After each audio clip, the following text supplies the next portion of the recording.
হয়েছে।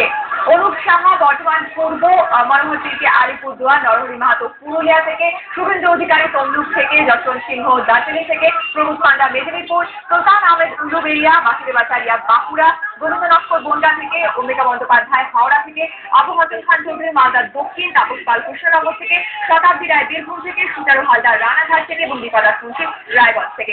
এই হলো ছবি দেহজ্যোতির। এর পরে তোমার কি মনে হয়? তৃণমূল নেত্রী আজকে ভীষণ খুশি, আনন্দের ছবিটা আমরা দেখলাম। রাজ্যের দিক থেকে খুবই স্বাভাবিক, সেটা মানে কোন দাবিটাকে তোমার মনে হয় তৃণমূল নেত্রী সব থেকে অগ্রাধিকার দিয়ে সামনে রাখবে? আমার যেটা মনে হয় আমাদের রাজ্যে বাম জামানাতে এরকম ফল হয়নি।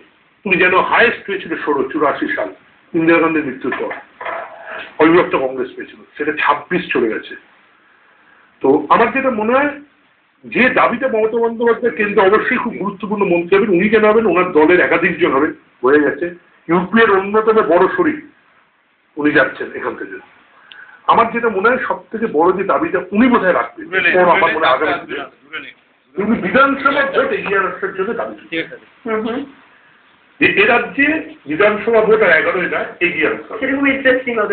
আমি কেন বলছি এই কারণে, এই কারণে উনি করবেন, উনি এর আগেও বলেছেন। এবার ওনার একটা যুক্তি বা মরাল গ্রাউন্ড তৈরি হয়েছে যে 26টা আসলে যদি আজকে বিরোধীদের জিতে থাকে, বিরোধী জোট, তুমি 26 একটু 7 করো, 294টা বিধানসভার মধ্যে 182টা বিধানসভায় অবিরুদ্ধ কি বলছে মানে মরাল যে একটা অবিরুদ্ধ গ্রাউন্ড, যে 294 মধ্যে 182টা বিধানসভা কম বেশি তাই হবে। আমি বলছি সব জায়গায় 7 হবে, কোথাও 5 হবে, আবার যেখানে সিপিএম 7টা থাকার মধ্যে 2টোই জিতবে তৃণমূল।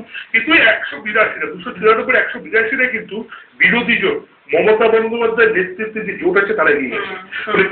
তুমি কি দেখছো, মানে আমি দেখছিলাম যেখানে 5,42,000 আরামবাগের মার্জিন, সেটা 1,25,000 নেমে গেছে।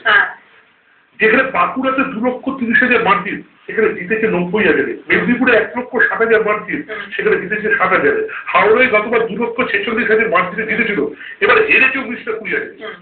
মমতা বন্দ্যোপাধ্যায় আমার মনে হয় আগামী দিনে সব থেকে বড় যে দাবি হবে যে যেহেতু 2/3 বিধানসভা এখন বিরোধীরা সংখ্যাগরিষ্ঠ, তাহলে রাজ্য সরকারের উচিত বা তিনিও কেন্দ্রীয় মন্ত্রী দাবি করতে পারবেন, বা যেগুলো সামনে মনে হচ্ছে 2011 অবিলম্বে ভোটটা রাজ্যে এগিয়ে আসতে হবে। এই দাবিটা বোধহয় একটা অন্যতম দাবি করে তুলবে।